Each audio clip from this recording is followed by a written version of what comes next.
Amma ba'du, Allahumma akhrijna min zulumatil wahmi wal jahli ila al-ma'rifati wal ilmi, amin ya rabbal alamin. Gimana kabar Bapak Ibu? Dingin? Panas? Yang panas hatinya ya.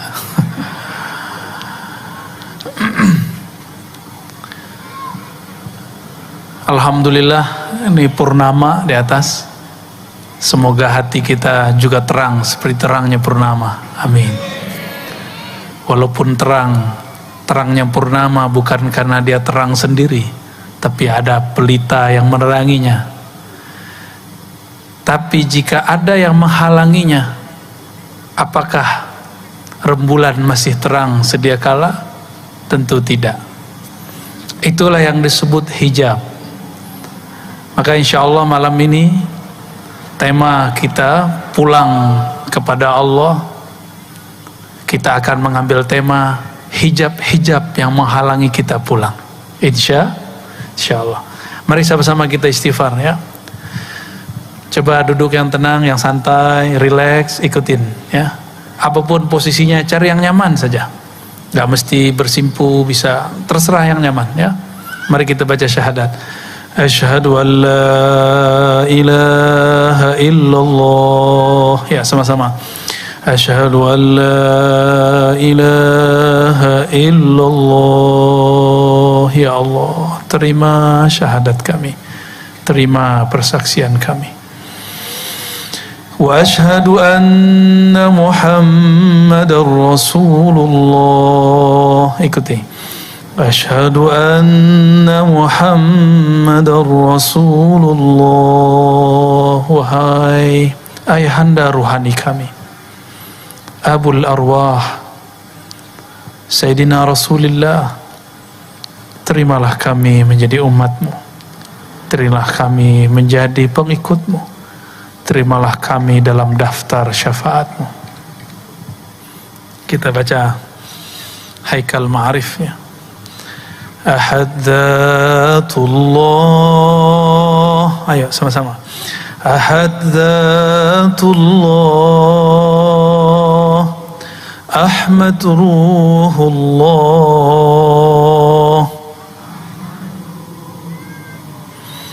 Muhammad Habibullah,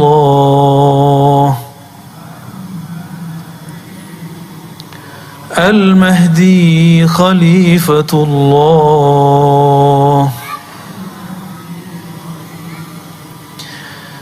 waj'alna ya Rabbana min ahlillah.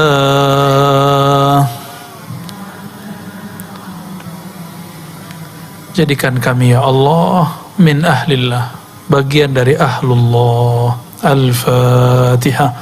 A'udzu billahi minasyaitonir rajim. Bismillahirrahmanirrahim. Iyyaka na'budu wa iyyaka nasta'in.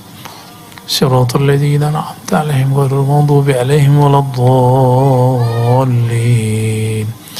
Istaghfiru rabbakum innahu kana ghaffara. Astaghfirullah. Ya, sama-sama. Astaghfirullah. Ya Allah, ampuni dosa pandangan mata kami. Astaghfirullah. Ya Allah, ampuni pandangan kami yang salah memandang kepada yang haram, bahkan memandang tidak dengan memandang ada af'al perbuatanmu, memandang kosong kepada segala sesuatu. Astaghfirullah. Ya Allah, ampuni dosa pendengaran telinga kami, dosa lisan kami, dosa tangan dan kaki kami, dosa perut dan kemaluan kami, dosa dari ujung rambut sampai ujung kaki. Ya, sekali lagi. Astaghfirullah. Itikadkan nama Allah membersihkan kita dari ujung kepala sampai ujung kaki, biar tambah mantap. Dibayangkan seperti itu.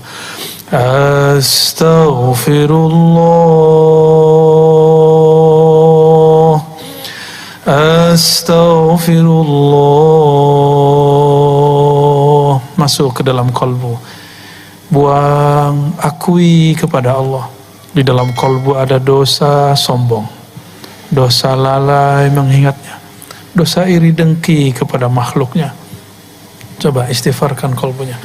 Astaghfirullah, ya Allah ampuni dosa kolbu kami, dosa hati kami, dosa iri dengki kami, dosa sombong kami, dosa yang kami sadari, dosa yang kami tidak sadari, dosa orang tua kami, dosa ayah ibu kami, dosa guru-guru kami, dosa para pemimpin kami, ulama kami, guru-guru kami, keluarga kami, semua yang hadir malam ini. Ampunkan kami semua ya Allah. Ighfir lana wa lahum ya Ghaffar ya Ghafur. Al-Fatihah. A'udzu billahi minasy syaitonir rajim. Ya Rabbi ya Nasin siratal ladzina an'amta 'alaihim ghairil maghdubi 'alaihim waladdallin. Amin. إن الله وملائكته يصلون على النبي يا أيها الذين آمنوا صلوا عليه وسلموا تسليما اللهم صل وسلم على الصلاة والسلام عليك يا سيدي Rasul. Baik ya, zikirnya kalau ahwalnya turun nanti, ada ahwalnya nanti saya kasih zikir nafas di akhir ya. Insya Allah zikir tahan nafas nanti di akhir. Pas sudah mulai dingin-dinginan, pas dikasih nanti ya. Insya Allah, doa aja supaya Allah izinkan ya. Yang tadi itu cuma conditioning, supaya kolbu kita tidak terganggu sama yang lain, makanya tidak banyak-banyak ya. Yang membuat seorang hamba ketika Allah panggil ya ayyatuhan nafsul mutmainnah irji'i ila rabbiki radiyatan mardiyah. Jadi kita diundang, itu ayatnya.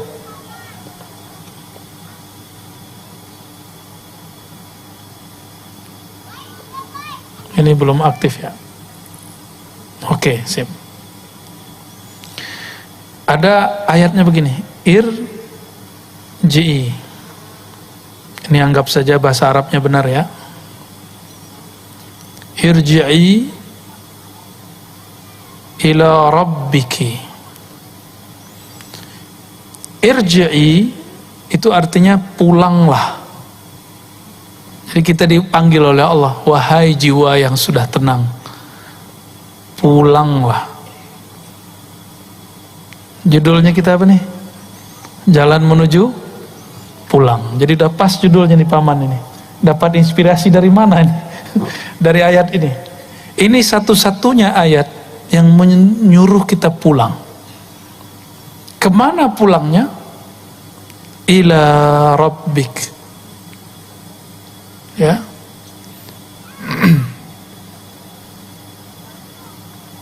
Wah, baru kenalan nama ininya. Oke, rabbik. Jadi disuruh pulang itu kepada Rabb. Nah, disinilah kemudian ada penghalang antara kita dan Allah Subhanahu Wa Taala. Nah, penghalang ini itu disebut dengan hijab. Nah, ini yang akan kita bahas. Hijab ya. Yang paling sering menyebutkan hadis mengenai hijab itu Al-Imam Al-Arif Billah Al-Qutub fi zamanihi Abu Hamid Al-Ghazali. Abu Hamid Al-Ghazali. Beliau wafat tahun 505. Sekarang tahun berapa? Hijriahnya 1443. Di dalam kitab beliau Ihya Ulumuddin dan kitab Mishkatul Anwar, begitu juga kitab-kitab yang lain, ada Ar-Risalah Al-Laduniyah, itu menyinggung masalah ini. Udah berapa tahun ini? Hah? Udah berapa tahun ini? Jadi beliau sudah pernah membuka ilmu ini. Maka saya bukan orang yang pertama yang membukanya. Maka jika ada ulama menyaksikan saya buka ilmu ini, berarti mereka kurang update aja sama kitab-kitabnya, ya. Atau memang tidak faham sama sekali, wallahu alam. Kita husnuzon saja. Barangkali memang materi ini nggak nyampe, karena ini nggak bisa dengan baca kitab sendiri, mesti ditalakikan dari gurunya. Walaupun saya ini baca kitab ribuan, kalau nggak talaki nggak ngerti ilmu ini. Ibn Arabi nulis juga, beliau wafat tahun 638. Judul kitabnya bahasa Arabnya ini Al-Hujub, hijab-hijab. Emang ada hijab? Saya lihat ada nggak di situ maksiat? Nggak ada. Ternyata hijab yang dimaksud imam kita ini bukan hanya hijab keburukan, tapi cahaya itu, amal itu, ilmu itu dapat jadi hijab. Dan ini tidak semuanya negatif, ya. Maka hijab dibagi dua, ya. Yang pertama hijab cahaya, yang kedua hijab kegelapan. Ini kalau menuju Allah, yang paling berat itu justru hijab cahaya. Kalau hijab kegelapan orang udah tahu, maksiat, kejahilan, ini sini nih. Orang udah tahu semua. Dan apa yang sangat menarik di sini, di dalam riwayat itu, riwayat ini secara ilmu riwayat, ilmu hadis tidak dianggap sahih oleh kebanyakan ulama. Tapi Imam Al-Iraqi memperkenankannya. Imam Mullah Al-Qari, imam-imam yang lain mengatakan maknanya sahih. Ya, dan itu ditemukan dalam kitab Al-Asma wa Sifat Abu Mansur At-Tamimi. Ya, Abu Mansur At-Tamimi dia mengatakan lillahi sab'ina alfa hijabit. Kira-kira begitu kalau disampaikan. Allah memiliki 70.000 hijab. Jadi hijab ini berapa nih? Hijab cahaya 70.000.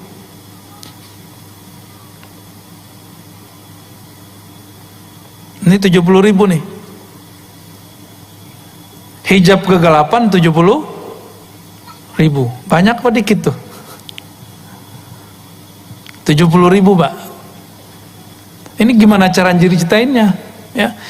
Dan di dalam 70.000 itu ada lagi hijab 70.000. Jadi satu hijab diurai jadi 70.000 lagi. Jadi 70.000 kali 70.000. Ini kita kalau mikirin gini jadi putus asa, ya. Waduh, ya. Kata pasukan arwah tadi, mana panglimanya tadi?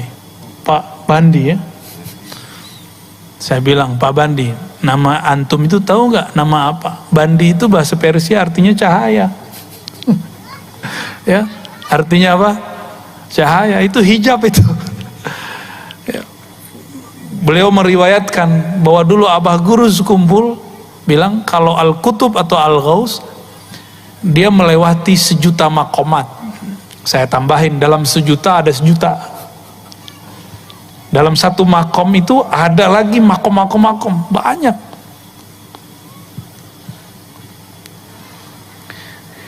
Hijab itu nikmat, tapi juga ujian. Nah, ini kita urai, kok bisa ya hijab itu nikmat? Kita ambil dulu nih hijab cahaya sebelah sini. Itu hijab gelap. Islamnya cahaya. Apalagi nih, pernah nyantri, berarti punya ilmu. Ilmu itu hijab cahaya. Kapan dia menjadi hijab kegelapan? Kalau saya merasa berilmu. Nah, ini yang terjadi banyak pada ulama. Makanya ulama itu jika mereka sedang tergelincir, efeknya dahsyat. Karena kalau ulama tergelincir, dia bawa dalil. Dia akan menggunakan dalil untuk membenarkan kekeliruannya. Itu hijabnya sudah tambah lapis-lapis. Di dalam itu ada 70.000 kegelapan, kira-kira begitu. Jika dia tidak ada mursyid, murabbi, wali yang menyelamatkan dia nggak akan selamat. Inilah yang dialami oleh Imam Abu Hamid Al-Ghazali. Hijab ilmu. Orang di zaman itu nggak ada yang lebih alim dari beliau lah. Apa yang beliau pelajari, yang beliau katakan, yang menjelaskan itu jadi ilmu yang mustaqil, yang sangat pakar beliaunya. Tapi di situ Imam Ghazali merasa kesepian. Ngomongin Allah tapi tidak merasakan Allah. Ya. Bicarain Nabi Muhammad tapi kok nggak bisa nangis. Nggak bisa rindu. Istighfar, menjelaskan makna istighfar dahsyat, tapi membuat kolbu kita tersentuh dengan istighfar dia nggak bisa. Maka Imam Al-Ghazali kemudian mengalami kesepian yang luar biasa sehingga dia tidak bisa berbicara hampir sebulan. Dalam satu riwayat dikatakan bahwa 15 hari. Itu Imam Ghazali. Karena hijab tadi dia menyadari kok ada hijab dalam diriku. Nah, Imam Ghazali nggak selamat sampai ketemu seorang imam namanya Abu Ali Al-Farmadi atau Farmadi. Di Indonesia ada orang namanya Permadi ya. Tapi dia ini ya, bukan ahli tarekat. Sepertinya ahli kebatinan. Barangkali dulu ayahnya seorang yang pernah terinspirasi oleh tokoh ini. Abu Ali Al-Farmadi mengajarkan zikir khafi, baca nama Allah di dalam kolbu, masukkan ke dalam kolbu. Inilah yang saya talqinkan beberapa bulan yang lalu. Bulan apa tuh Paman? Masih ingat gak? 6 bulan ya. Zikir Abu Ali Al-Farmadi ini yang saya talqinkan. Dan itu gak pernah saya talqin secara terbuka kecuali di sekitar sini, Kirom ya. Bagian mana? Kiram apa namanya itu? Kiram Park. Ya. Gak tahu juga kok bisa di sini. Ya. Dulu kita sembunyiin ya. Saya menyembunyikan ijazah, izin dari guru saya itu udah lama sekali. Ya. Ya lumayan lama lah kita bersembunyi dengan penampilan ngajar hadis gitu, ngajar akidah, debat sama Wahabi gitu. Ya, padahal tuh nggak saya banget itu ya. Udah nggak seneng. Makanya sekarang sudahlah kita yang ini aja lah yang kita dalami. Ya. Abu Ali Al-Farmadi mengajarkan zikir Allah di kolbunya Imam Al-Ghazali. Atas dasar itulah Imam Ghazali kemudian nulis di kitab Ihya, di kitab Kimia Sa'adah, di banyak kitab bahwa menyebut nama Allah itu salah satu yang bisa membuka hijab. Tapi ingat, ketika dibuka hijabnya, nama Allah sendiri itu ada hijabnya. Gitu. Per huruf itu ada hijabnya, bayangkan.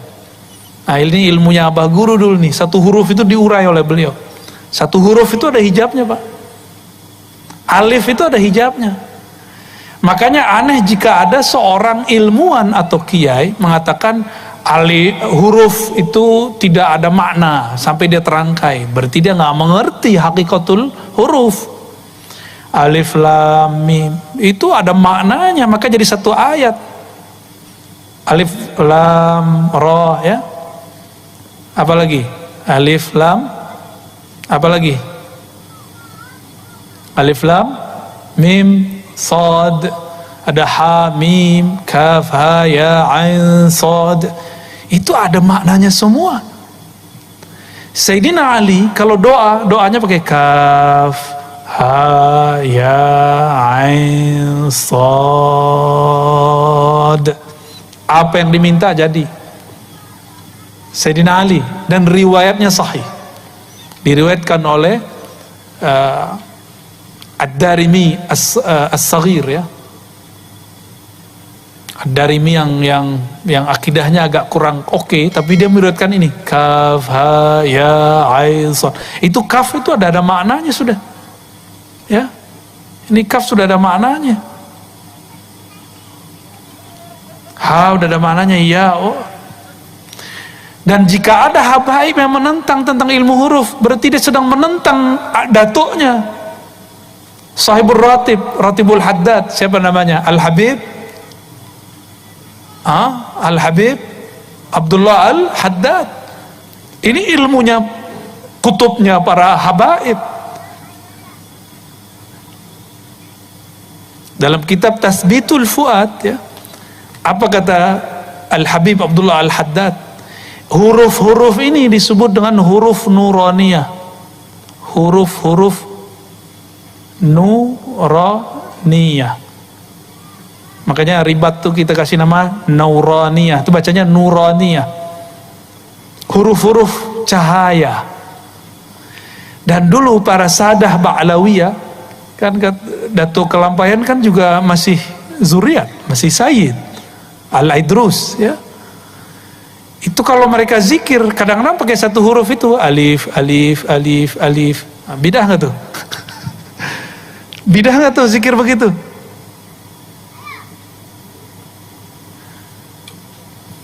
Coba sebelum sampai ke sana, zikir paling afdol apa? Hadisnya gimana? Afdolu zikri la ilaha, zikir yang paling tinggi la ilaha illallah, ya, la ilaha illallah. Ini zikir paling afdal, benar. Coba huruf-huruf di situ ada berapa? Coba dihitung. La 1, 1, 2, 3, 4, 5, 6, 7, 8, 9, 10, 11, 12. Benar. Ini dalam satu mazhab, nggak dihitung tasdidnya. Tanpa ada huruf alif, jadi nggak la ilaha illallah? Jadi nggak? Nggak jadi. Coba buang satu huruf. Kita buang nih, ya.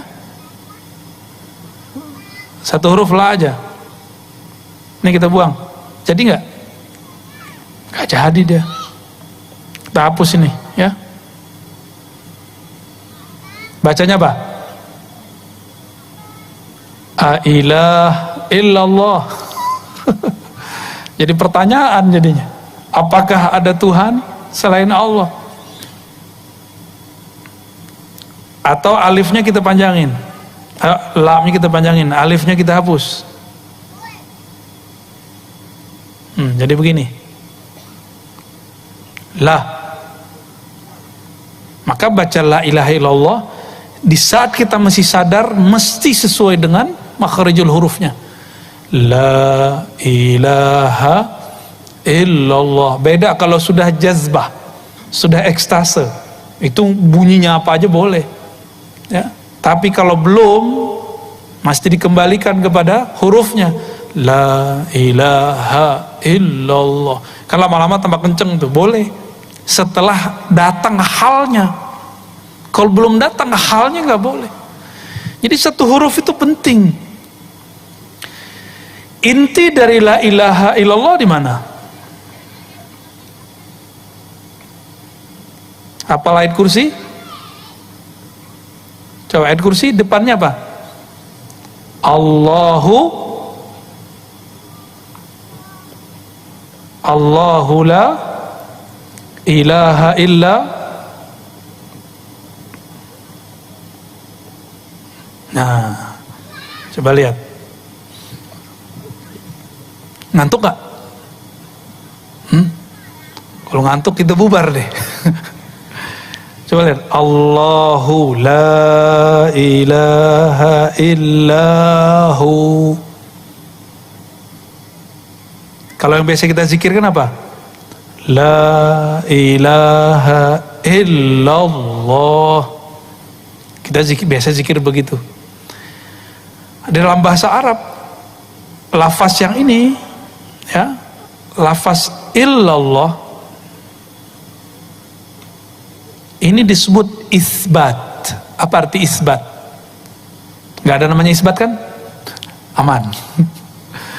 Isbat itu artinya menancapkan, menetapkan dalam kolbu. Kalau bagi orang belajar talqin, dihentakkan di dalam kolbu, itu diisbatkan. Maka kita kalau waktu talqin masih ingat gak? La ilaha.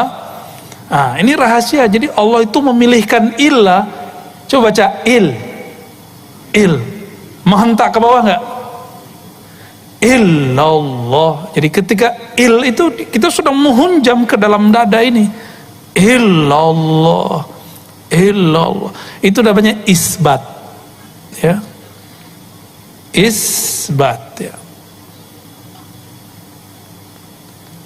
Itu namanya. Isbat itu ditetapkan, ditancapkan dalam kolbu. Biji apa yang ditancapkan? Cinta kepada Allah Subhanahu wa ta'ala. Kalau sering-sering, banyak-banyak, kolbu kita luas, tenang aja.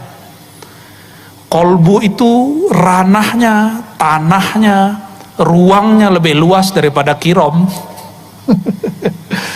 Lebih luas ini mah nggak ada apa-apanya ini. Lebih luas dari langit dan bumi. Maka dalam hadis qudsi yang maknanya disepakati oleh ahlullah, para wali-wali Allah, ma wasi'ani ardi wala samai, tidaklah dapat menerima pandanganku, tajalliku, ya, langit dan bumi. Innama wasi'ani qalbi abdil mu'min. Yang mampu menerima cuma kolbu hambaku yang percaya, yang mengisbatkan. Jadi iman itu isbat di kolbu. Jadi syarat orang talqinnya sukses, dia harus percaya dulu sama gurunya, bahwa gurunya bersambung kepada Rasulullah Sallallahu Alaihi Wasallam. Kalau nggak masuk kalimah ke dalam kolbunya. Nah, ini isbat namanya. Suatu kali Imam Abu Bakar Asy-Syibli, murid daripada Al-Junaid, kawan daripada Al-Hallaj. Tapi sebenarnya Syibli ini juga belajar kepada Al-Hallaj. Kata Imam Asy-Syibli, dia udah lagi sekarat. Jika aku mati, jangan talqinkan kepadaku kecuali nama Allah, Allah, Allah. Ya. Bertanyalah murid-muridnya, ashabnya, sahib-sahibnya, kawan-kawannya. Wahai Tuan Guru, bukankah Nabi mengatakan laqinu mautakum la ilaha illallah? Ajarkan orang yang sakarat, orang yang mati atau yang telah mati, la ilaha illallah. Kok engkau menyuruh Allah, Allah? Kata beliau, la ilaha illallah itu mainan saya, ya. Saya sudah bersama dia. Ana ma'ahu, saya sudah bersamanya. Udah jangan diganggu, cukup Allah, Allah. Ya. Maka dia cuma zikir Allah, Allah. Jadi inti dari la ilaha illallah apa? Lafaz Allah. Namun baca Allah itu kalau tidak ditalqinkan, tidak ada tekniknya, nggak ada rasa juga. Nggak ada rasa juga karena hurufnya itu ada rahasia, ada cahaya di situ.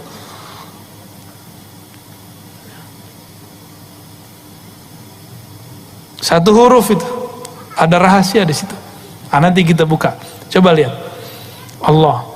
Di ayat kursi dan ayat kedua Ali Imran, Allahnya taruh depan. Allahu la ilaha illahu.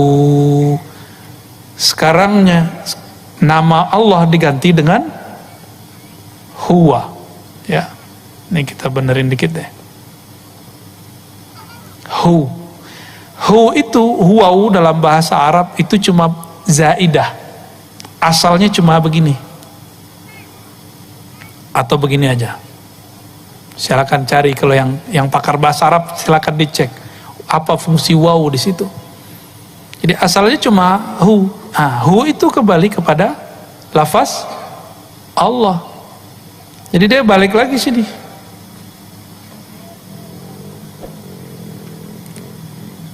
Apa arti hu? Apa mana hu? Kalau terjemahan biasa apa? Bahasa Inggris he, cocok logi gitu. Who, he. Cocok apa cocokologi? Tahu deh, jawab sendiri deh ya. Hu, he, huwa, ya. Tapi dari dulu kita bacanya hu. Salah satu wiridan kami yang kami dapat dari kecil itu 3 ayat terakhir surah Al-Hasyr. Huwallahu alladzi la ilaha illahu. Benar? Suka gak baca itu? Itu orang kalau baca itu pagi dan sore, 70.000 malaikat membersamai dia. Malaikat apa? Malaikat khadamnya hu. Tuh gak tanggung-tanggung lah. Khadamnya hu. Itu malaikat uluyin, malaikat tinggi. Bukan malaikat sufliyin, bukan malaikat bumi, malaikat langit langsung. Bahkan di atasnya langit langsung kena hu. Lalu apa gerangan yang ada pada lafaz hu yang merupakan inti dari kalimat Allah, ya? Jadi orang baca nama Allah, baca hu itu sama. Allahu, maka ada zikir hu Allah, ada Allahu, benar gak? Ya. Udah ada yang jelasin ini gak sebelumnya, Paman? Belum ya? Tapi saya rasa Abah Guru dulu sudah sering jelasin ini. Ya, kita mengulang lagi apa yang mungkin terpendam yang sudah lama, karena beliau sudah lama secara jasadi meninggalkan kita. Tapi insya Allah secara spirit, secara rohani beliau tidak akan meninggalkan.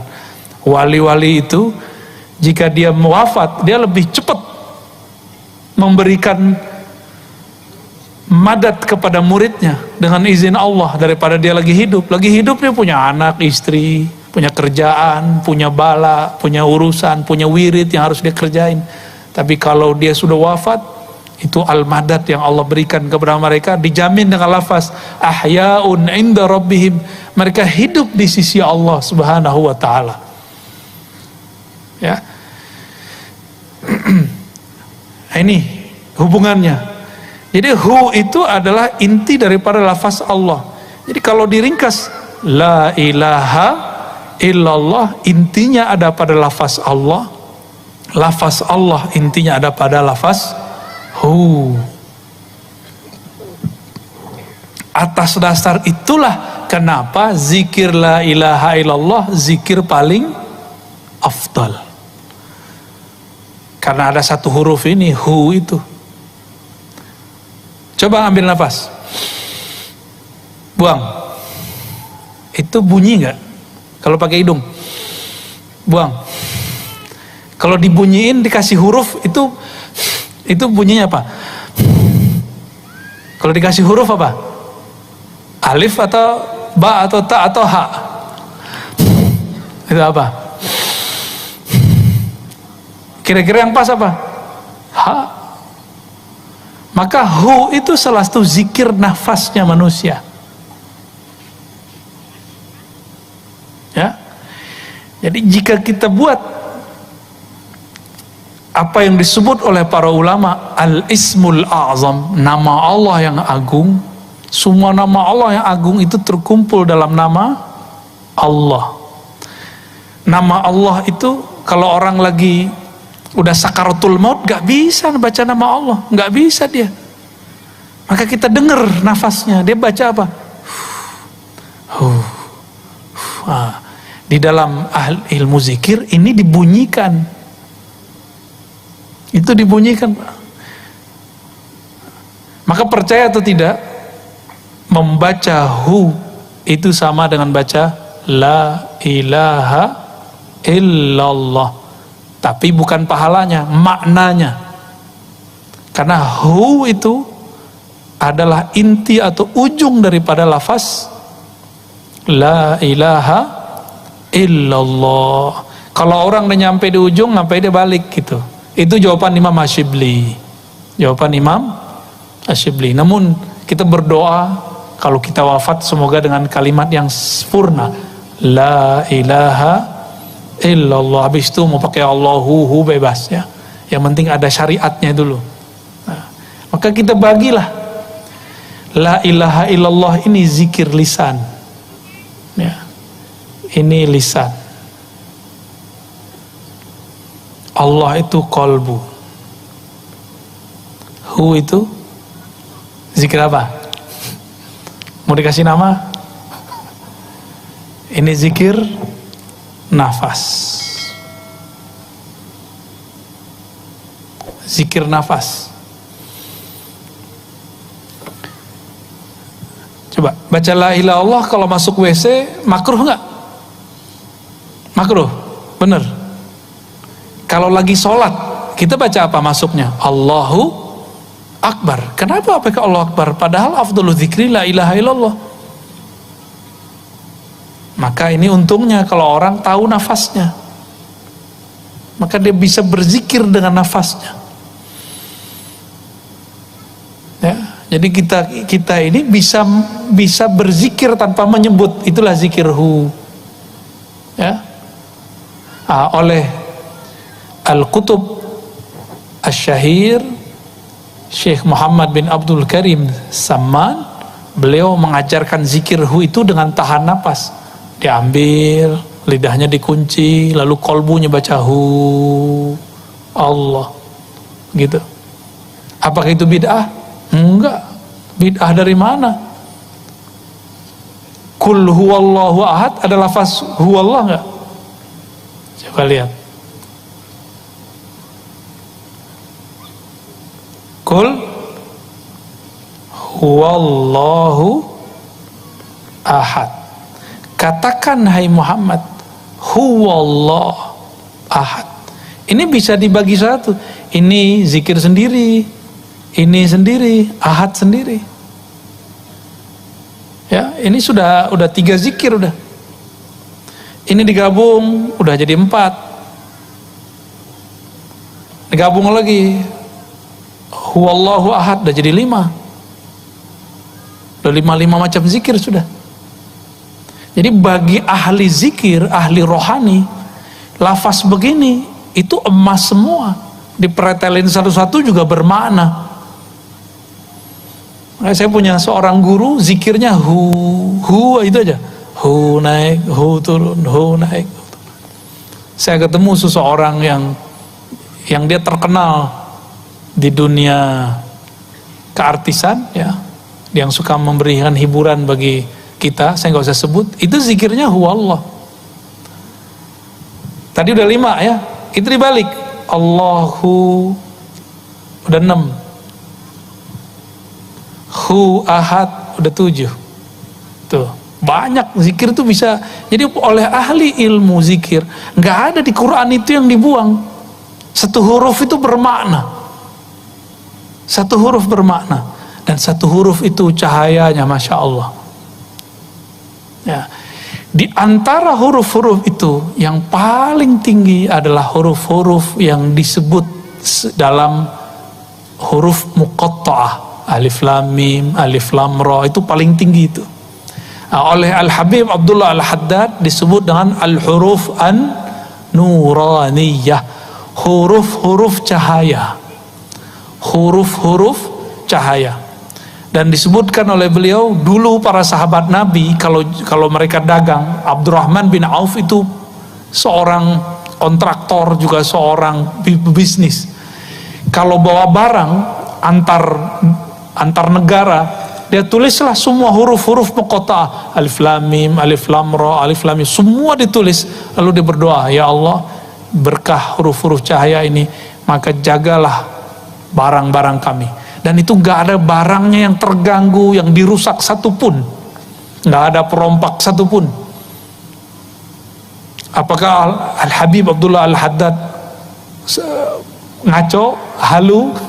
Kan enggak. Itu hakiki. Itu hakiki semua, ya. Nah, kembali ke hijab, ya. Apabila kita berzikir nih, merasakan satu getaran, jangan merasa senang dulu. Getaran itu namanya hijab cahaya. Bisa nangis. Waktu talqin kemarin banyak yang nangis ya.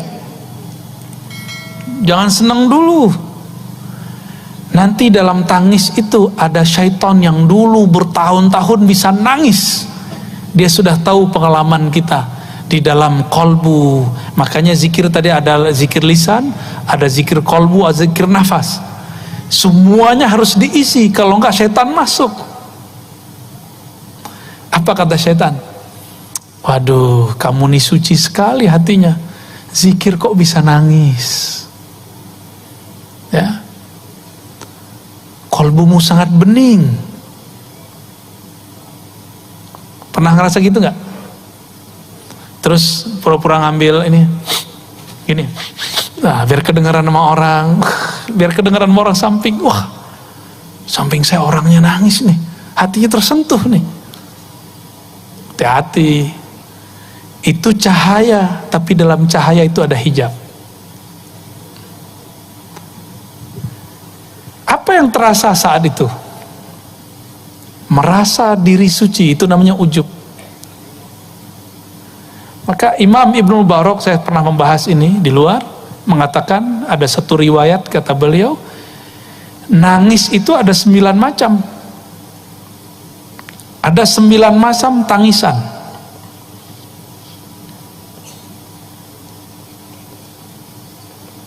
Semuanya riya kecuali satu. Tangis apa itu? Tangis karena takut kepada Allah Subhanahu wa ta'ala. Orang nikah nangis, orang cerai nangis, lahir anak nangis, mati bapaknya nangis. Itu nangis biasa aja. Muhasabah bisa nangis, kejepit kakinya nangis. Apalagi putus cinta nangis, cintanya diterima nangis, banyak tangisan. Kata 9 itu bukan menunjukkan batasan, menunjukkan banyak. Tangisan itu banyak, tapi cuma satu tangis yang diterima Allah, itu tangis karena takut kepada Allah. Nah, takut ini bisa didapat dengan menyebut namanya, mengenalnya. Nah, ada orang kayak kita ini mungkin yang hadir ini hatinya suci-suci lah ya, insya Allah ya, amin. Seneng aja dibilang suci. Ya, ada orang dari kecil seakan-akan gak pernah maksiat, zikir, tapi gak pernah bisa nangis. Maka disitulah perlu ada hijab yang kedua, kegelapan. Ini kan cahaya, taat dari kecil, ilmu, nyantri, ikut majelis zikir. Ada orang gak bisa tersentuh, dia sudah taat tapi dia bingung, kok sholatku gak ada rasa ya, kok zikir ikut pengajian tapi kok masih gelisah. Orang-orang seperti ini ketika melihat pas zikir, pas talqin, dilihat samping kok nangis, depannya nangis, kirinya nangis, kok dia nggak nangis? Di situ dia merasa sesuatu, apa yang salah dalam diriku? Berdoalah dia, ya Allah, kenapa hatiku keras sekali? Besok Allah jawab doanya.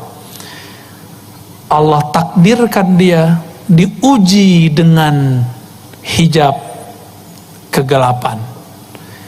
Kalau orang taat sekarang dia maksiat. Wah, keenakan maksiat, tapi selesai maksiat, setan pergi, setan ngetawain dia kemudian sadar, ya Allah, saya barusan maksiat. Dia segera pulang, dia ambil sajadah, dia mandi tobat, dan dia kemudian sholat tobat. Baru saja takbir, matanya langsung meleleh. Tuh, dalam kegelapan ada cahaya. Sebagaimana dalam cahaya ada kegelapan. Maka nggak boleh putus asa kalau maksiat. Sebagaimana nggak boleh GR, sok suci kalau taat. Itu maknanya. Ini yang berkali-kali dikalamkan Imam Nu'taillah Sakandari ya. Maksiatun awrasat dhillan wa, orang-orang yang maksiat lalu menghasilkan rasa hina, wan kisaran, ya, hatinya kayaknya remuk. Itu kadang-kadang lebih baik. Ini bukan nyuruh maksiat loh ya, ini saya nggak nyuruh maksiat loh besok. Lebih baik kadang daripada taat tapi membuat istikbara, orang sombong. Jadi terbayang tadi kalimat begini, hijab dalam hijab ini, dalam hijab cahaya itu ada hijab yang lain, ada hijab lain berlapis terus. Beginilah terus. Nggak ada habisnya. Jadi dalam cahaya itu ada gelap, dalam gelap itu ada cahaya. Selalu. Coba rasakan sholat subuh besok pagi. Pulang, tetangga kita nggak sholat subuh. Dalam hati ngomong apa? Munafik. Nabi ngomong, sholat yang paling berat itu bagi orang munafik sholat isya dan subuh. Sepertinya dia munafik. Antum sholat, tapi sholat yang bercahaya itu di dalamnya ternyata ada kegelapan. Maka hati-hati. Ya. Karomah, karomah itu gelapnya lebih dahsyat daripada taat biasa. Maka saya sering dengar orang ngomong, gak ada orang lebih sakti daripada saya. Itu saya sering dengar orang begitu. Berarti dia tertipu sama karomahnya. Dia lupa karomah itu sendiri bahasa Arab.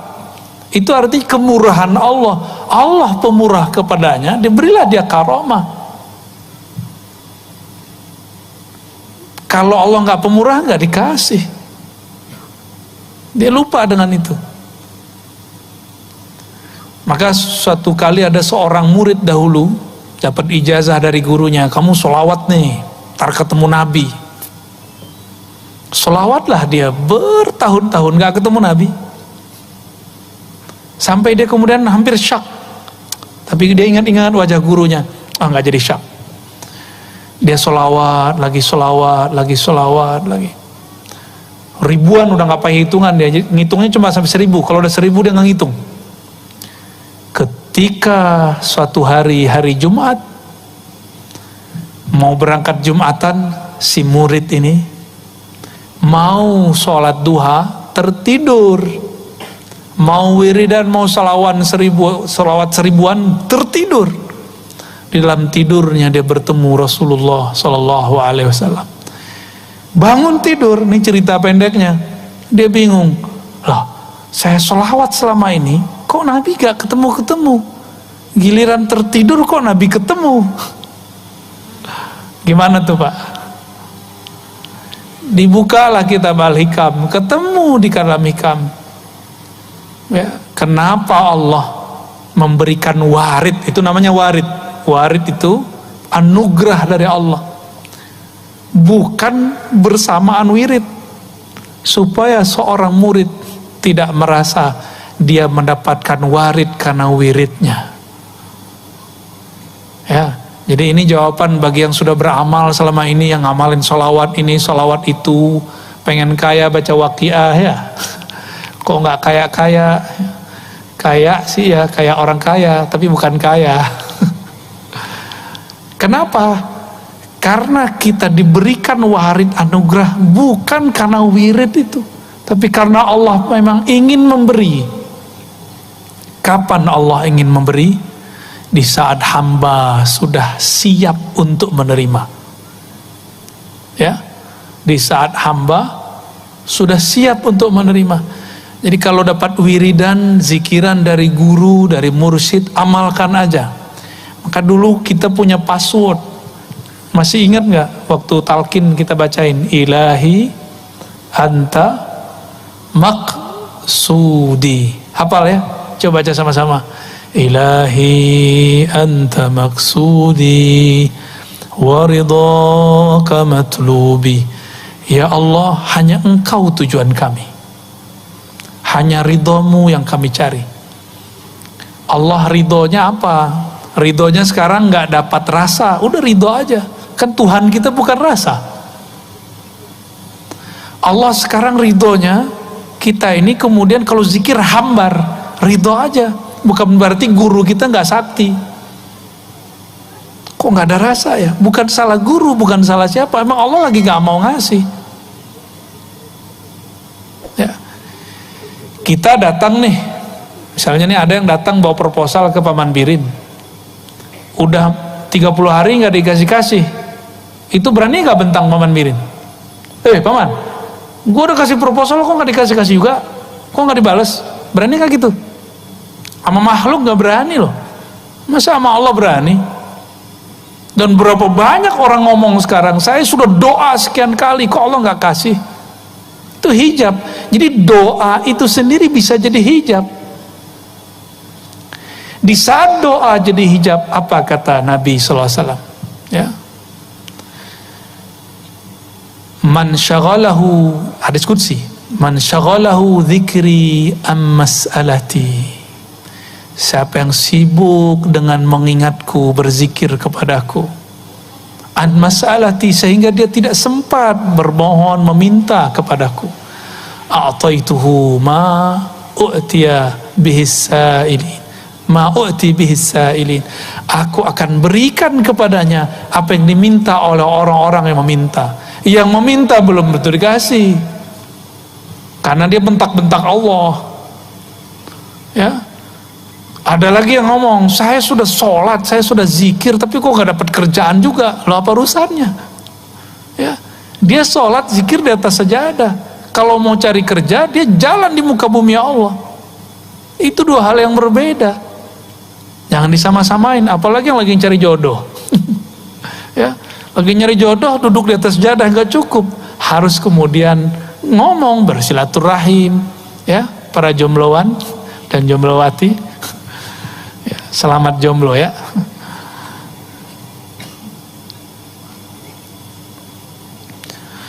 Nah, hijab ini kita ambil satu tadi ya.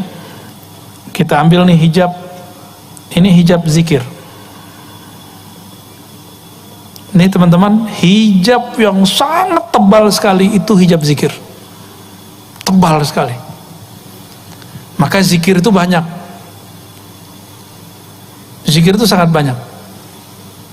Tapi hijabnya hijab cahaya. Dulu waktu saya berkhalwat 40 hari, kami diuji oleh guru-guru kami, mursyid-mursyid kami. Jadi disuruh zikir malam hari 12.000 kali sekian. Besok pagi, nah nanti dilihat ujiannya, besok pagi atau sore. Sore kita mau berbuka, nanti pada ngobrol, waduh hari ini saya ngantuk sekali. Kenapa? Malam tadi zikir 12.000 kali 7. Jadi hijab gak tuh? Dia zikir 12.000 kali 7, itu cahaya. Tapi dia sebut zikir itu jadi gelap, namanya ujub. Ada lagi satu lagi, wah ente banyak amat zikir begitu, saya belum sampai 1000, itu sudah fana. Padahal dia ketiduran, ngorok, ya. Tahu-tahu udah subuh, ketiduran disebut fana. Tahu fana ya? Karam, tenggelam dalam nama Allah. Enggak, dia enggak tenggelam kok, dia ketiduran kok. Wah, lu cemen, baru nggak nyampe, saya 1000 aja udah hilang.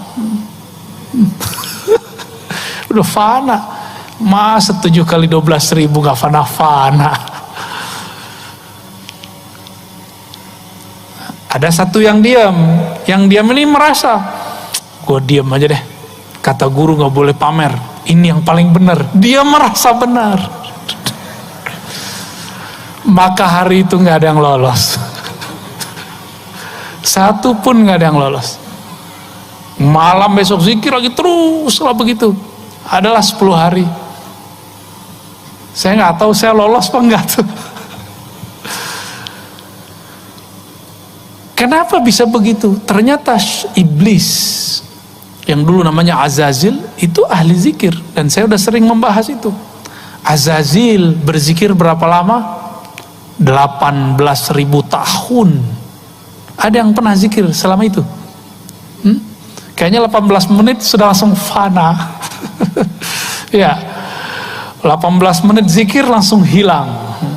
Tahu-tahu sudah subuh. Ya, orang ketiduran disebut fana. Enggak, fana enggak begitu.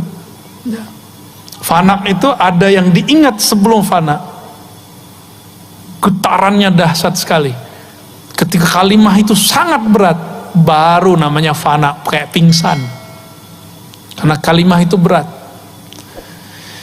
Dulu Sayyidina Musa minta, nah ini kisah yang sudah sering saya bacakan, minta supaya dikhususkan kalimah, tapi Allah cuma kasih la ilaha illallah. Minta lagi, ya Allah khususkan dong. Apa kata Allah? Ya Musa, ini kalimah engkau timbang dengan langit dan bumi, lebih berat kalimah itu. Kolbu kita belum siap, masuk kalimah itu pingsan. Maka zikir itu jangan hanya dengan jantung, jangan hanya dengan otak, gak kuat. Itu yang membuat seseorang bisa hilang dalam zikir. Maka berzikirlah dengan kolbu. Kolbu sanggup menahan derasnya kalimat Allah. Ya, jadi sekuat apapun kalimat Allah itu datang, dia akan sanggup, tapi bergetar-getar. Namanya ekstase kalau bahasa orang kampus. Kalau bahasa sini apa ya? Orang kalau zikir badannya gerak-gerak itu namanya apa? Tahu nggak namanya apa? Orang Banjar nyebutnya apa? Hah? Masbuk. Kirain masbuk sholat. Ya bolehlah. Masbuk atau masbuk itu mungkin dari kalimat sabaqal mufarridun ya. Sabak. Kalau di Sumatera dulu di kampung saya kita nyebutnya jazbah.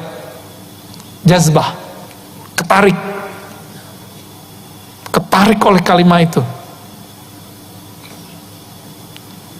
Ya bayangkan nih kalimah masuk ke bumi, hancur bumi. Maka dalam kacamata ma'rifatullah, jika ada longsor di suatu tempat, itu berarti Allah bertitah di bukit itu atau di tanah itu, maka dia jadi longsor. Pasti ada asbabnya. Itulah makna lau anzalna hadzal qur'ana ala jabalin la ra'aitahu khashi'an mutasaddi'a. Ya, kalau diturunkan Quran ke gunung, hancur lebur dah. Ya. Jadi di kolbu kita ada nama Allah satu saja, dan istiqomah nama ini ditahan di dalamnya sampai mati. Itu nama lebih berat dari langit dan bumi. Nah, tapi ada satu rahasia, teman-teman, sahabat-sahabat semua, yang ditimbang itu amal. Jadi nanti di akhirat ada namanya mizan. Apa arti mizan? Timbangan amal ya, anggaplah ini timbangannya. Ini timbangan hanya menimbang amal. Kalau nggak amal dia nggak timbang. Maka apa saja amal kita ditimbang.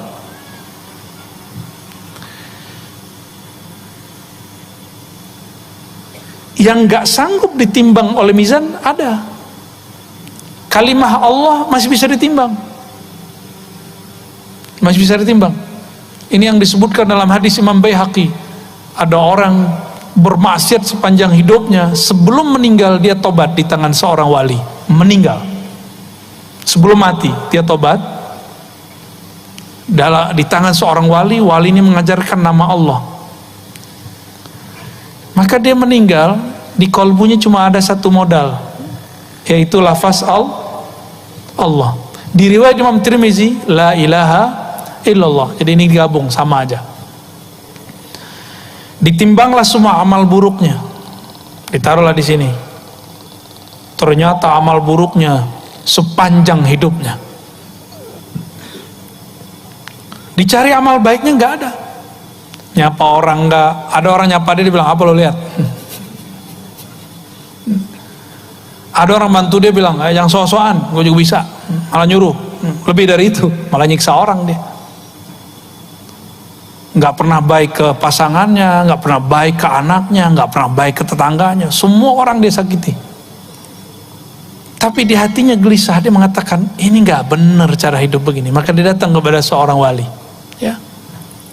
Wali ini mengajarkan nama Allah Subhanahu wa ta'ala. Ketika sudah ditimbang, kira-kira kalau amal baiknya nih, ini kan baik nih, nggak ada isinya, yang berat yang mana? yang buruk.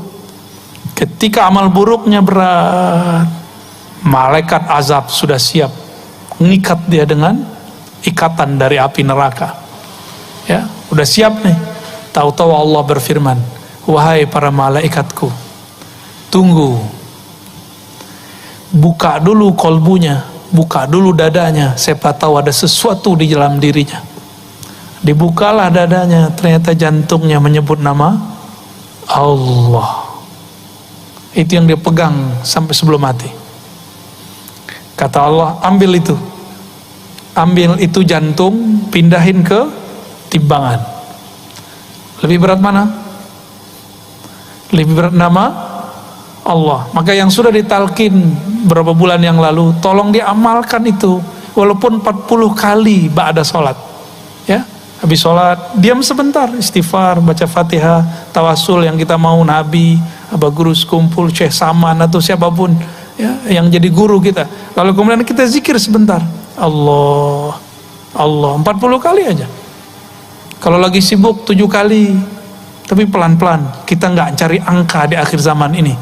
Di akhir zaman ini yang kita cari adalah kualitas.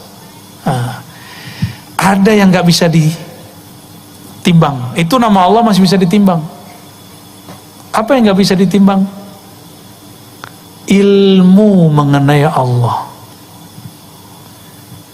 Makanya di dalam Al-Quran kita sering baca habis maghrib, syahidallahu annahu la ilaha illahu wa wal malaikatu wa ulul ilm.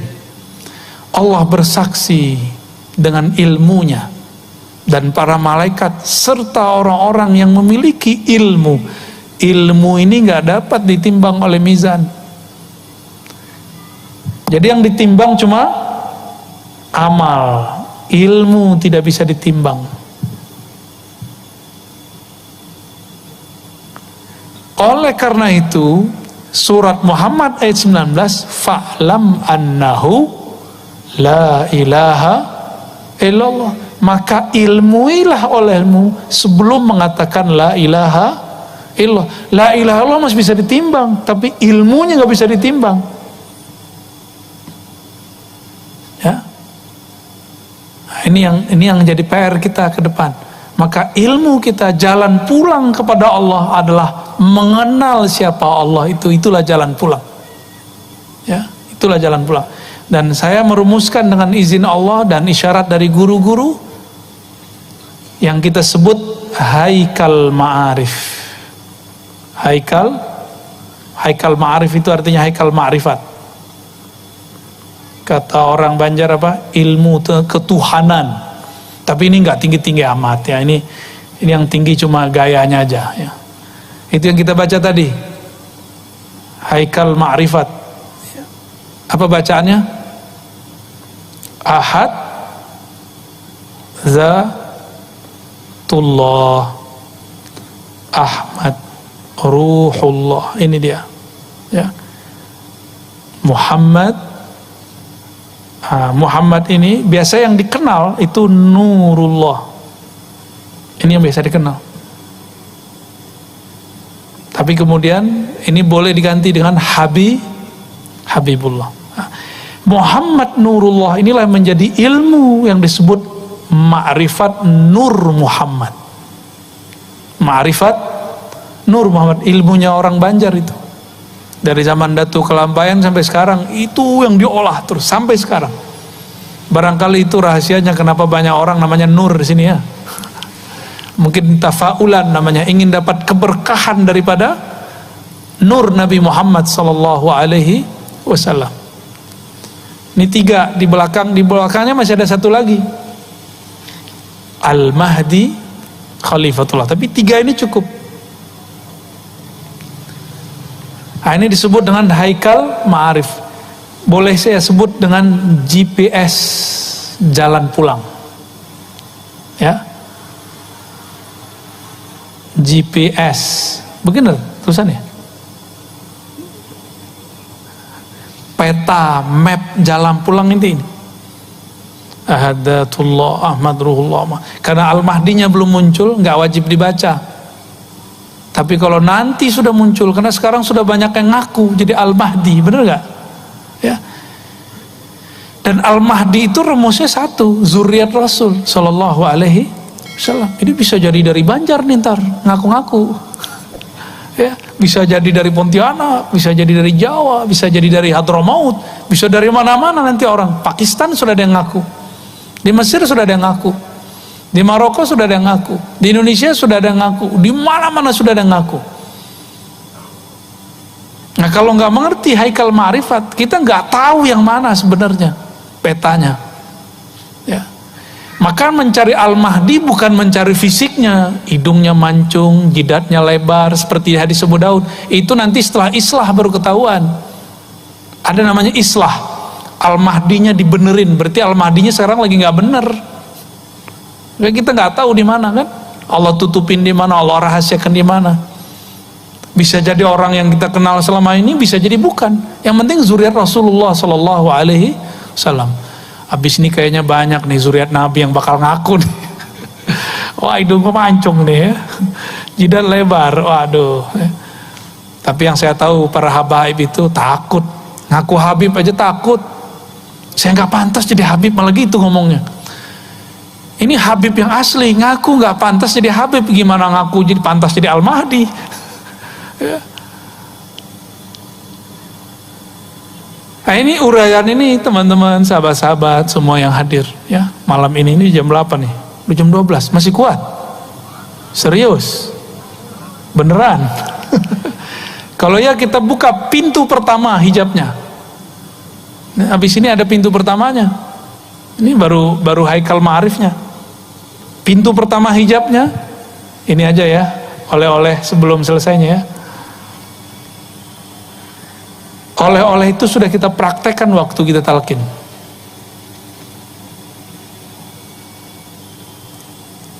Jadi hijab apa saja. Jadi anggaplah kita akan menuju Allah. Maka banyak tangga-tangga di sini, jalannya macam-macam sih untuk menuju kepada Allah Subhanahu wa taala. Pintu gerbang pertamanya di sini itu bernama At-Taubah. Tapi bukan seperti yang kita bayangkan. Astagfirullah, bukan itu. At-Taubah. Taubat. Itu pintu hijab pertama. Mau pulang kepada Allah, ini pintu hijab pertamanya.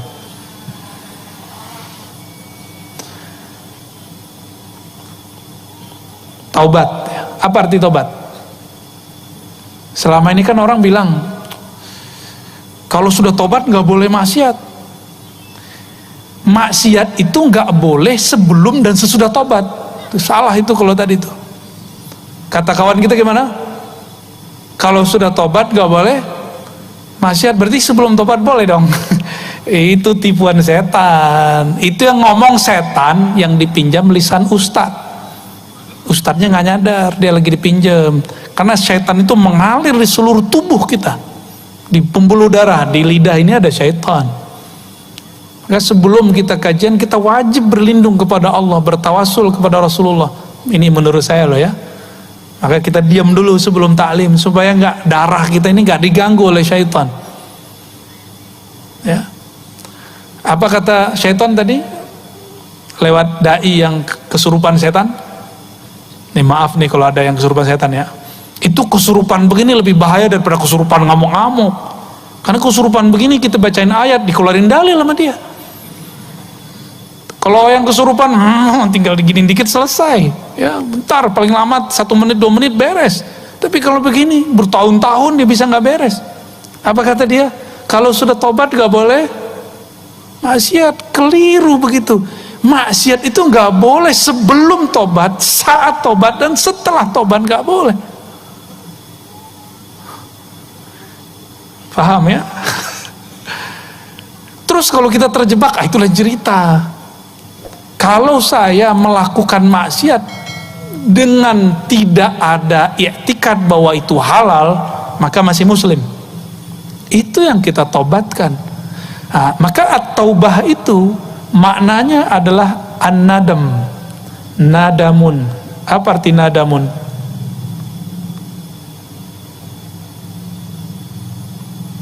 Menyesal. Jadi menyesali sebelum nyawa berpisah dengan badan, itu yang disebut nadam. Maka aslut taubah an-nadamu, mengaku kepada Allah bahwa kita sudah salah jalan. Nah, ini yang paling penting. Nadam itu menyesal. Besok terjadi lagi, itu urusan besok, kan kita nggak tahu masa depan kita. Ada yang tahu besok taat atau maksiat, ada nggak? Itu kan bagian dari ilmu gaib. Jangan kemudian berbicara yang gaib, kita nggak tahu kalau Allah nggak kasih tahu. Mungkin nggak besok orang yang tobat malam ini maksiat lagi? Mungkin nggak? Ini kata kuncinya mungkin. Sebagaimana dia mungkin tetap taat, benar nggak? Kemungkinannya sama. Maka Allah berikan di dalam diri orang ini namanya kasab, usaha untuk memilih. Ini yang kita pertanggungjawabkan nanti. Nah, tobat itu ada tingkatan-tingkatannya. Ada tingkatan tobat ya. Tobat apa sambal? Bukan, nggak masuk, itu tobatnya Banjar tuh. Ya. Tobat pertama apa tobat pertama? Kita kalau bagian tobat pasti dari dosa yang zahir, benar ya? Dari mabuk, zina, korupsi, mata jelalatan, ya enggak? Cuma gitu doang. Emang gitu doang? Terus Nabi kenapa masih tobat 100 kali, 70 kali? Apa Nabi jelalatan matanya? Apa Nabi korupsi? Kan enggak. Terus Nabi tobat dari apa? Berarti ada yang ditaubatkan Rasulullah, bukan dosa yang zahir. Nah, maka tobat yang pertama kita boleh sebut taubatul awam atau tobat zahir. Ini awam. Tobatnya dari dosa yang zahir. Orang awam mengira kalau sudah tobat di bab ini sudah selesai, sudah suci. Maka jangan heran banyak orang awam ini sok suci. Banyak orang awam berani bentak kiai. Nanti di akhir zaman ini sudah mulai-mulai orang awam bentak kiai. Antum akan lihat gak lama lagi guru-guru kita, muallim kita, kiai kita, habaib kita nanti dibentak oleh mereka. Cuma karena beda politik, beda torikot, beda mazhab, beda faham, nanti dibentak. Bentaknya gak tanggung-tanggung, pakai takbir. Soleh bener kan? Allahu Akbar. Lah, yang ditakbirin kiai ahli wirid. Ya. Yang ditakbirkan seorang kiai yang di kolbunya Allah sudah maha besar. Ya mantul lah nama Allah itu. Imam Asy-Syahrastani mengatakan kelompok teroris atau khawarij, mereka itu merasa sudah suci zahirnya. Mereka menjaga diri daripada dosa-dosa yang zahir ini. Tapi mereka tidak menjaga dirinya dari dosa yang batin. Maka ada tobatnya khawas. Tobatnya khawas dari dosa yang batin. Batin ini kita sebut bukan kolbu ya, nafsiyah.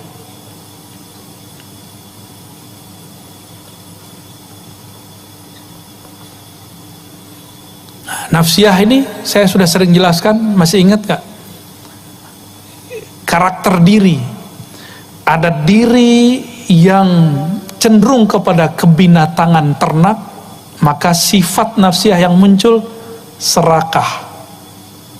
Bahasa kitanya tamak, bener? Ya. Itu bahasa kita apa bahasa Arab tuh? Tamak. Tomak ya. Apalagi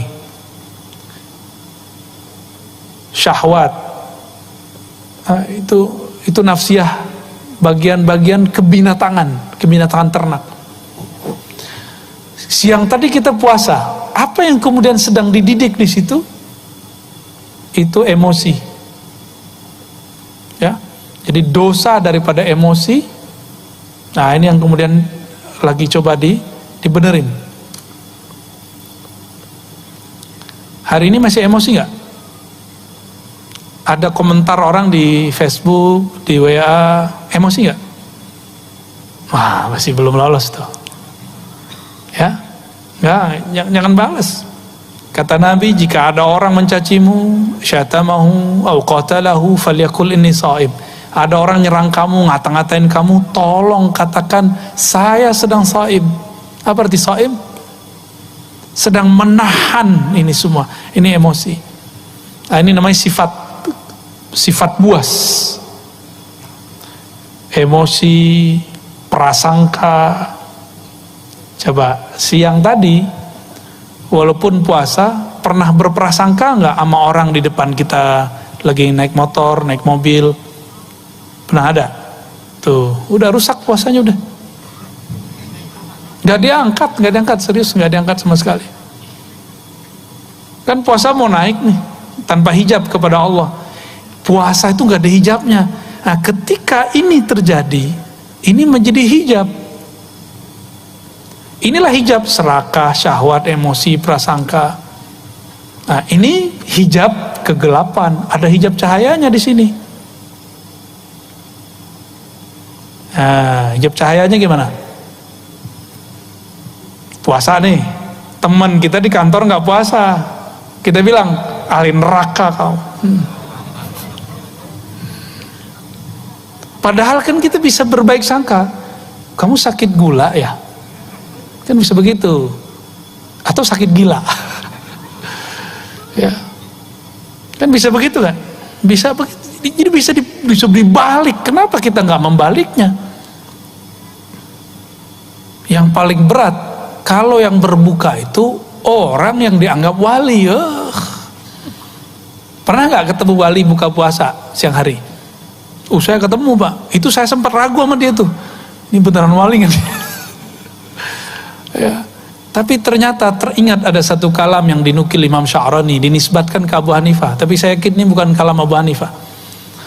Kalau ada seorang muslim atau seorang wali, seorang mukmin berkata sesuatu, melakukan sesuatu, harus kita takwil, maksudnya kita husnuzon kepadanya dengan 70 makna alternatif. Jadi kalau kita ngelihat, ya, misalnya nih, lagi puasa, terus teman kita jalan sama seorang perempuan, yang menurut kita, mungkin waktu dia nikah kita gak diundang. Selingkuhan baru nih. Kita lagi puasa ya. Itu dulu. Sekarang prasangka itu yang paling gawat adanya di dunia sosial media, sosmed. Nah, ada orang-orang atas nama amar ma'ruf nahi mungkar lalu membicarakan orang lain dan dia mengatakan ini bagian dari amar ma'ruf nahi mungkar. Dia nggak sadar, dia sedang mengotori jiwanya dengan nyebut-nyebut kesalahan orang. Belum tentu orang itu salah. Ini mesti diingatkan, umat harus diingatkan. Ada yang begitu nggak? Namanya tahdzir, mewarning. Udah jadi panitia kebenaran dia. Ya. Jadi yang dia tahzir berarti sesat. Kalau dia enggak, ya, lupa sama diri sendiri. Ya. Itu terjadi bukan di orang awam, pada ulama. Hati-hati. Di kalangan ulama itu terjadi. Atas nama membela kebenaran dia kemudian melakukan kebatilan dan dianggap kebatilan itu boleh. Dianggap kebatilan yang dia katakan itu, ya, itu sebagai nasihat. Itu cahaya. Ingin amar ma'ruf nahi mungkar, cahaya nggak? Tapi di dalamnya ada kebatilan. Kalau nggak belajar ilmu tentang hijab, nggak bisa memahami itu dengan baik. Nggak dibimbing sama guru. Maka bimbingan mursyid itu nggak boleh berhenti. Sampai sekarang walaupun saya sudah diijazahi irsyad, saya masih punya mursyid dan mursyid saya banyak. Kita ditegur bagian ini, ditegur bagian, dan itu indah sekali ketika ada yang mengingatkan. Harus dibimbing rohani kita. Ya, jadi jangan berhenti punya mursyid ya. Jangan berhenti sama sekali. Mesti punya pembimbing rohani. Kalau berhenti, ya nanti akan ada rasa-rasa itu muncul. Maka taubatnya Khawas bukan saja dari kegelapan, ya, tapi juga dari cahaya.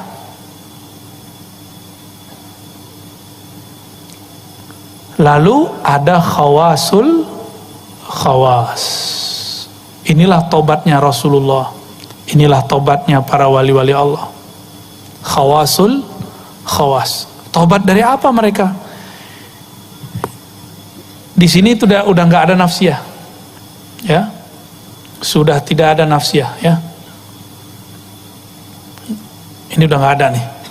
Di bagian khawas ini sudah tidak ada kecenderungan kepada nafsu, udah nggak ada. Bukan berarti mereka tidak ada nafsu, enggak. Nafsunya itu sudah tunduk. Di sana cuma ada qalbu ruh. Jadi para khawasul khawas ini qalbu ruh,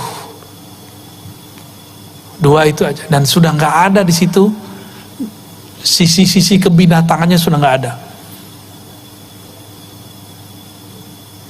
Tapi dari qalbu ke ruh, wah ini ada fuad, ya.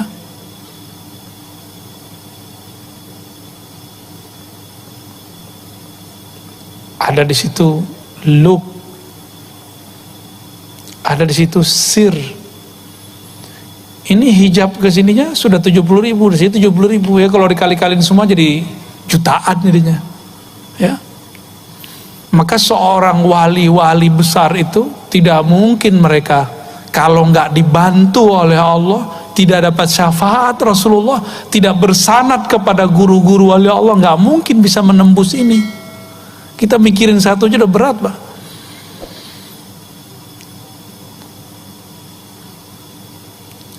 Ulama kita mengatakan la yalidu minal wali illa al wali. Maka jika ada seorang wali, kalau dia punya murid, pasti muridnya jadi wali. Pasti jadi wali. Gurunya wali setan, muridnya jadi wali setan. Berarti jangan senang dulu tadi ya. Wali apa dulu nih? Gurunya waliullah, muridnya waliullah. Kalau perkataannya Imam Sya'rani lebih dahsyat. La yalidu minal kalb ilal kalb. Gak lahir dari anjing kecuali anjing, gak lahir dari ayam kecuali ayam, gak lahir dari ular kecuali ular, gak lahir dari seorang wali kecuali wali. Itu kata-kata kasar dari beliau ketika beliau sudah gregetan dengan orang-orang yang sok-sok wali.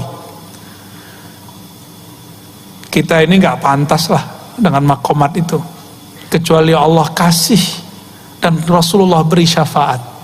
Semoga Allah kasih dan Rasulullah diizinkan beri syafaat untuk kita semua, ya. Ini aminnya kayaknya amin udah mau selesai ini ya. Iya. Gimana? Udah? Cukup? Gimana Pak? Udah ngantuk belum? Ini tambah panas ini kalau diterusin. Sahur. Dalam hati jerit. Jangan jerit-jerit lah dalam hati ya.